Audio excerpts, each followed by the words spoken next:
Greenpeace ship the Rainbow Warrior docked in Port Elizabeth on Sunday, the 22nd of February, to raise awareness about the current energy situation in South Africa. Representatives educated the public about different energy sources and the pros and cons of each. A huge queue of people endured the hot sun to hear what Greenpeace had to say about what many are calling an energy crisis. Acting spokesperson for Eskom, Kulu Pasiwe, has a different opinion. So we have never from our side discussed or even mentioned it as a crisis. It is not a crisis, it's something that we are addressing at this stage. We are building a power station called Renewable, another one called Kusile, there's another one called Ingula, and two renewable energy projects. Is one of them is a wind farm, and another one is a solar facility. So we're building 5 new power stations, which will be ready between 2019 and 2020. Government is having a plan, something called an integrated resources plan. And one of the few things that they're doing there is to bring in a 900 megawatt nuclear power station that will be built very soon. Although Eskom says they are dealing with the problem, Greenpeace spokesperson Melita Steele is not convinced.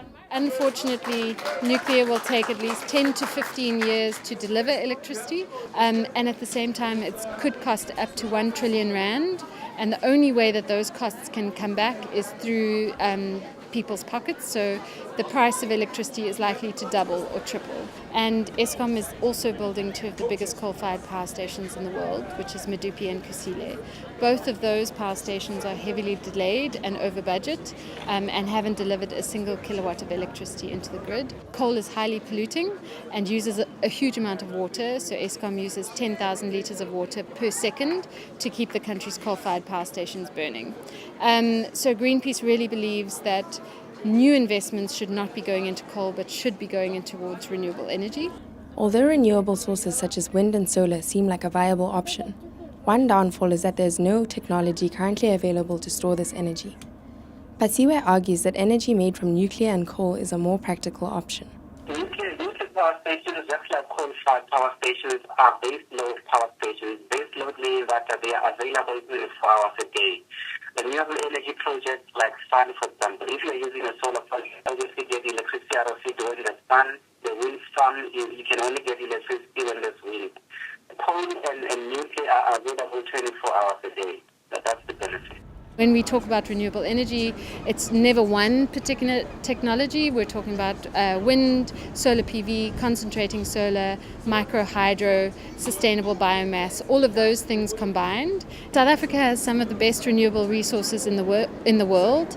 We're ranked number 3 when it comes to solar. So renewable energy projects are already delivering on time and on budget in South Africa. Our biggest wind project is at Jeffreys Bay, which is 100 megawatts of wind, and that's nearly enough electricity to power about 100,000 homes. South Africa is behind the game, though, so it is really important to remove the barriers to renewable energy. But according to the research that Greenpeace has done, there is no technical barrier to getting 94% of our electricity from renewable energy by 2050. A new project currently underway is the construction of 9 wind turbines just outside Grahamstown. This project faced strong opposition from the tourism industry, who feared the wind farms would lead to a decrease in their revenue. The turbines are expected to generate enough electricity to power almost 14,000 homes by early 2016 at a cost of 270 million rand. The Eastern Cape is also the chosen location for the proposed nuclear plant.